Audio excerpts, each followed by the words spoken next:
Do you ever find yourself eating foods that you told yourself you weren't going to eat anymore? Maybe it's a candy bar or an ice cream cone or chicken wings, a slice of pizza.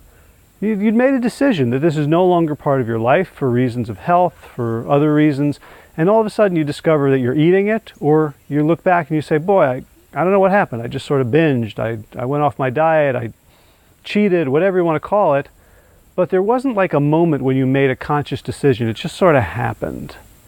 So I want to share with you a tool, a technique that you can use in the future to prevent this sort of thing from happening. Now it's a tool, and you actually have to learn how to use the tool. I can't just give you an axe or a saw or a belt grinder and you can immediately just use it on this job when you need it. So this is something that I want you to practice, and at the end I'll show you how to practice it. The tool is called SOBER, and it comes from cognitive behavioral therapy, and it comes from the attempt to help people not relapse into drug and alcohol use, but it's highly effective and highly relevant for food as well. And SOBER is 5 letters, and it's an acronym. And the S stands for stop. So you're about to reach for that food, you're about to make the decision to place the order, just stop. Create a space. And this is probably the most important part of the whole process. Creating the space between the stimulus and your reaction to it. In that space is choice. O stands for observe. So notice what triggered that desire. Was it seeing it on the shelf? Was it someone offering it to you? Was it something internal? Was it a feeling? Maybe you were bored, and when you're bored you immediately reach for the ice cream. Maybe you're depressed or sad or irritated or anxious. Notice, observe what the triggering event is. The B stands for breathe. Simply take some conscious breaths. And the breath is really important because it's the bridge between the conscious and the unconscious body. We can breathe unconsciously. If you're asleep, you breathe. You don't have to be awake to breathe. But we can also breathe with consciousness, with intention, with awareness, and that starts to give us control over our physical bodies, over our physiology.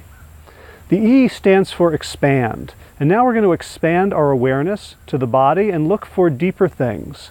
And look for maybe places where we're really sad, places where we're tense. And start to notice those and allow them to come into our consciousness, because when they're under our consciousness, they control us.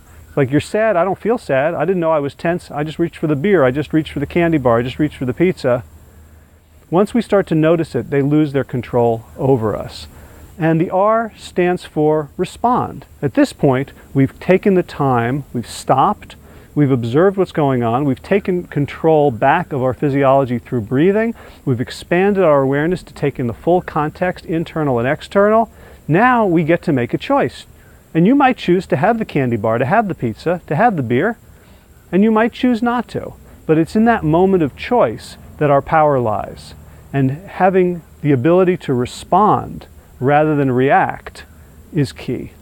So don't just wait until the next time this happens, because it's predicated on the idea of stop. It's predicated on awareness.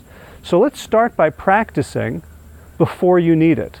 So right now, think about a food in your future that you don't want to eat. You know it's going to be there. Maybe it's some food in your house that someone else keeps there and you think about it every so often. Maybe it's the next time you go out. Maybe it's a work lunch. Think about some food that you're going to have this response to. And right now, with that food in your mind, practice stop. Observe what does thinking about that food do to your physiology. Imagine yourself in that situation. What are the triggers?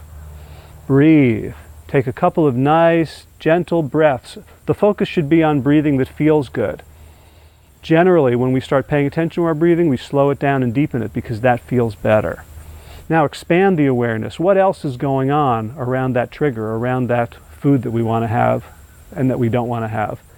And then let's practice responding. Let's practice responding by saying, no thank you, by engaging in some sort of behavior that separates us from that food. Now pick another food. Try it with that one as well.